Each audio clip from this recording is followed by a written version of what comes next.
Every shortcut in the book, from Marin City to Palo Alto, I memorized in no time. I didn't regard my car-to-door service as anything special, but customers were calling up my uncle saying they never had a delivery boy who showed such speed and politeness. I never thought it was a big deal. I was just, he was a hit. Just ask his uncle and the customers. This is so weird. Young man in a hurry, his first stop after college is working for his uncle, delivering shoe inserts. All right, I think there's another one. There's one more. Now, he goes to therapy, right, after he gets caught having an affair with his best friend's wife, which also should kind of, when you think about it, render him ineligible. He says something, I guess we'll give him credit. He's opening himself up. Maybe he's being true here. He can't be president. Well, look. The young entrepreneur who found language in dictionaries and self-help books. The fool who rushed into a marriage he could not explain to his mother or himself.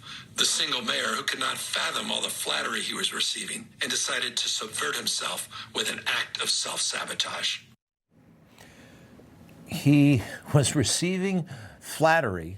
He couldn't handle it, so he decided to subvert himself with an act of self-sabotage. He was 39 years old, had already been reelected mayor.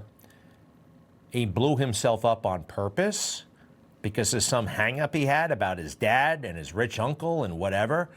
That's a YP, Gavin. That's a your problem. That's not an OP. That's not an our problem. That's not America's problem. You can't be president.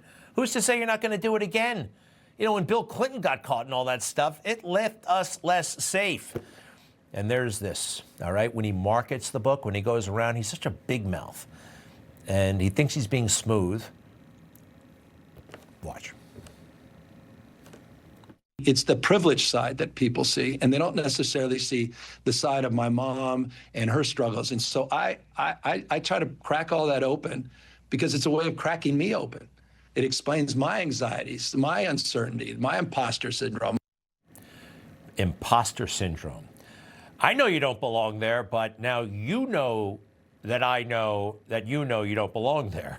It explains my anxieties, my uncertainty, my imposter syndrome. What the hell is that? A person suffers from feelings of intellectual and or professional fraudulence. Well, I got to give you credit there. You definitely self-diagnosed effectively. He can't be president with this kind of attitude. Information. Truth. Is freedom. Is Newsmax. It's real news for real people.